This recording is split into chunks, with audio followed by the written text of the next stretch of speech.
Баршаңызға қайырлы күн. Бүгін қысқа арнап қызанақтан осындай приправа жауып үйренетін боламыз. Және де мен сіздермен ең қарапайым рецептпен бөлісемін.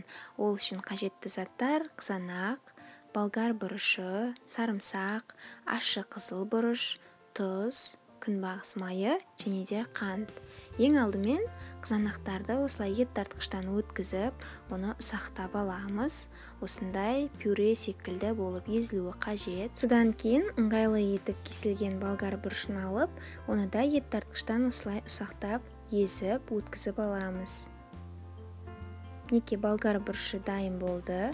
Содан соң оны қызанақтарға қосып, екеуін жақсылап араластырамыз. Содан соң осы табаны газге қойып, оны 45 минут бойы қайнатуға қоямыз. Оның асты орташа отта болуы қажет. Содан соң ол қайнағанға дейін сарымсақ пен ащы қызыл бұрышты да ет тартқыштан ұсақтап өткізіп, дайындап қоямыз.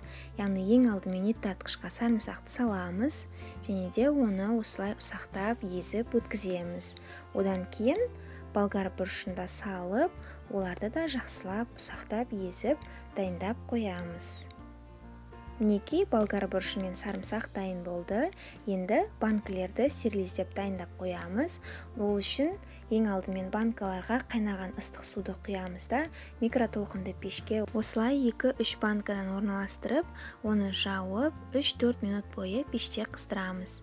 Содан кейін банканы алып, оның ішіндегі суын төгіп тастаймыз.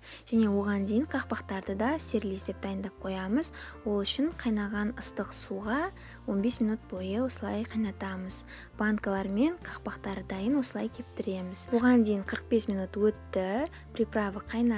Енді оған тұз, күнбағыс майы және де қантты қосамыз. Және де дайын тұрған ащы қызыл бұрыш пен сарымсақты қосып, оларды жақсылап барлығын араластырамыз. Және де 5-10 минут бойы қайнатуға қоямыз.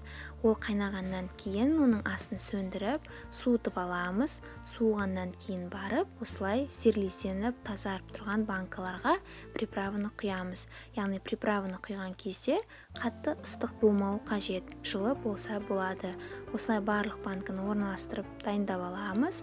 Содан соң қақпақтарын жабамыз. Мен көбіне бұранды қақпақтарды қолдандым, және де бір банка үшін арнайы қақпақ жапқыш, яғни закрывашкамен жабылатын қақпақты қолданып, осылай барлығын жауып дайындап алдым. Менде 7 килограмм қызанақтан 5,5 литр приправа шықты, және де дәмі өзіме өте қатты ұнады. Қатты ащы да емес, тәтті де емес. Сіздерге де ұнайды деген ойдамын.